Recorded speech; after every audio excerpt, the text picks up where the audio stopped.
तर चंद्रपूरमधले शेतकरी रोशन कुडे यांनी सावकाराचं कर्ज फेडण्यासाठी कंबोडियामध्ये जाऊन किडनी विकली। तर कंबोडियामध्ये किडनी काढण्यासाठी 6 भारतीय सोबत होते असा खळबळजनक दावा रोशन कुडेने केलाय।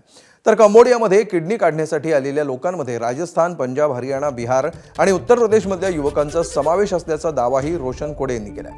रोशन कुडे यांच्या या दाव्यामुळे देशभरातील गरजू तरुणांना हेरून कंबोडियामध्ये नेऊन त्यांची किडनी काढण्यात येत असल्याची शक्यता वर्तवण्यात येते आहे। दरम्यान शेतकऱ्याच्या किडनी विक्री प्रकरणी चंद्रपूर जिल्हा पोलीस अधीक्षकांकडून SIT गठन करण्यात आली आहे।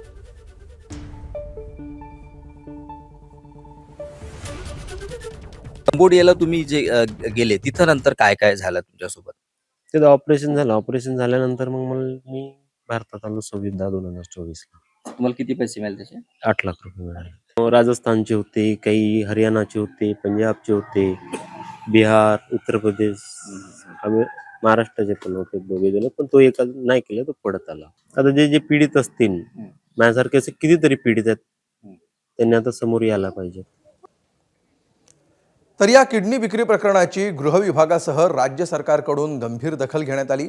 मात्र या प्रकरणावरून विरोधकांनी सरकारला चांगलंच घेरलंय। बच्चू कडूंनी पीडित शेतकऱ्याची भेट घेत सरकारवर टीका केली। तर महाराष्ट्रामध्ये सावकारांचं मोठं नेटवर्क असल्याचा आरोप विजय वडेट्टीवार यांनी केलाय। एक फार मोठं नेटवर्क आहे सावकारांचं, आणि शेतकऱ्यांना पूर्ण जमीन हडपून त्यांना व्याजाने पैसे देऊन त्यांना चक्रव्याज लावून वारंवार, म्हणजे या पोरांच्याकडून तर 1 लाख रुपये यांनी कर्ज घेतला आणि त्याला 74 लाख मोजूनही, स्वतःची सर्व जमीन विकूनही या तरुण शेतकऱ्यांना सोडलं नाही। एक मात्र मी नक्की सांगेल की हे सरकार शेतकरी विरोधी आहे। लहान गुन्हा नाही आहे, आंतरराष्ट्रीय स्तरावरचा गुन्हा आहे। 1 लाखासाठी 8 लाखाची किडनी विकावं लागतं। अजूनही मानवी तस्करीचा गुन्हा का दाखल झाला नाही? अपहरणाचा गुन्हा का दाखल झाला नाही?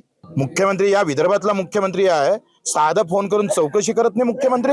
आणि या सगळ्या याच्यामध्ये SIT नेमून हे गुन्हे होऊ नये, ते मायक्रो फायनान्सवाले असन, फायनान्सवाले असन किंवा हे अवैध सावकार असन, याच्यावर पूर्ण ताकदीनं आम्ही पाहतो बंदोबस्त होणं गरजेचं आहे। प्रचंड गंभीर बाब आहे। शेतकऱ्यांच्या जीवाशी खेळण्याचा हा प्रकार आहे।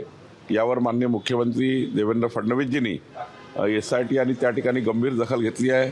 सावकारांना पकडली आहे। जे सावकार कर्जबाजारी सावकारांनी हे षडयंत्र केलं त्यांनाही पकडलं आहे। पुढच्या काळामध्ये अजून कडक कारवाई होईल आणि प्रचंड त्या ठिकाणी मजबूतीने आम्ही या ठिकाणी गुन्हे दाखल करू आणि नंतर मात्र जे जे या गुन्ह्यामागे असतील त्या सर्वांना कुणालाच सोडलं जाणार नाही अशा सूचना माननीय मुख्यमंत्र्यांनी दिल्या आहेत।